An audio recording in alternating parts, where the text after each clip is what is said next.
Hi friends, Halloween is my absolute all-time favorite season and TTRPGs are one of my favorite pastimes. So if you, like me, love Halloween and love playing TTRPGs that fit the spooky season, stay tuned for my top 5 TTRPGs to play this spooky season. So I am starting off strong with Tin Candles. Tin Candles is meant to be played in a one-time session with characters dying off throughout the game. I think this is quite literally the perfect Halloween game. Picture this, just imagine it with me. You have invited some of your closest friends over to your home, and you have all pitched in and made a blanket for it. Everything is cozy, you get out your tea lights, maybe the electrical ones though, not actual tea lights if you're going to make a blanket for it, because God forbid you light your house on fire and you all actually die. It's a zero prep TTRPG played by candlelight, which actually sets the atmosphere, it works as a timer, and helps you burn your character sheets as you play. I think the game is truly one of a kind and really facilitates the feeling of facing your fears when the end is near, pushing yourself to continuing searching for hope when it feels like hope just doesn't exist. I personally have played in 2 10 Candles games and they were so much fun to be a part of. I literally cannot wait to play again.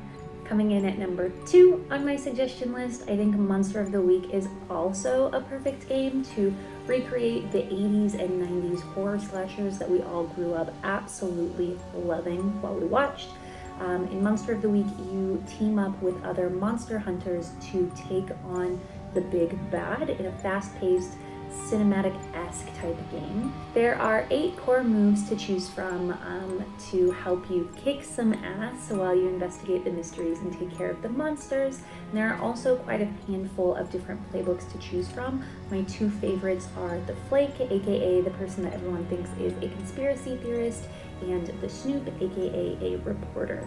Playing a game of Monster of the Week can be done in a one-shot, it can be a short shot, it can be a full-on campaign that faces different monsters each session. It's really versatile and it can take on the vibes of Supernatural or Buffy the Vampire Slayer or darker and scarier vibes. I've played in a handful of different one-shots of Monster of the Week and all of the monsters have been so different and all of the vibes have been so different and it's always been an absolute delight. Next up, at number 3 is Vampire the Masquerade. It is a World of Darkness game. I actually have the most experience playing Vampire because of the in-game podcast that I'm in. We've played 3 different seasons, over 50 episodes, and our storyteller is the first to tell you that I don't necessarily know all of the rules, but I think that's okay. Who cares about the rules if your favorite rule is rule of cool, am I right? Anyway, that's neither here nor there. You can make the vibe What We Do in the Shadows, you can make an interview with the vampire, or a vibe that's totally unique to you and the people that you're playing with.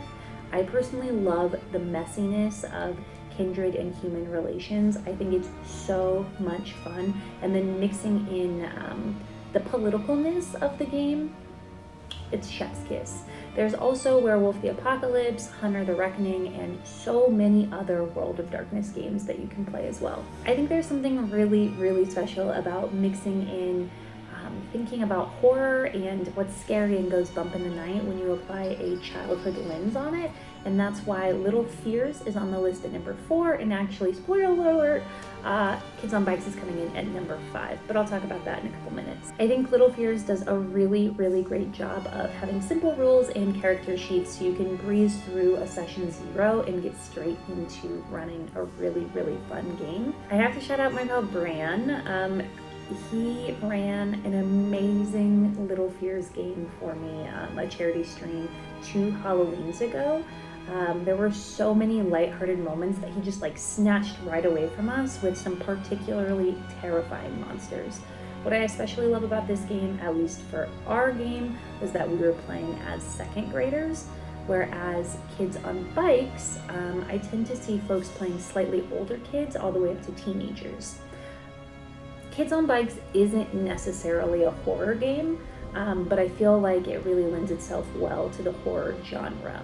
a la It or Stranger Things and so many other kid classics that we all know and love. With exploding dice that could happen literally at any time to take your success and make it a critical win and just really to the next level, I think that this is an especially fun game to throw some horror in. And maybe that's just because most of the Kids on Bikes, I actually think maybe all of the Kids on Bikes games that I've ever played have been horror based. But it's such a good game to play during the Halloween time.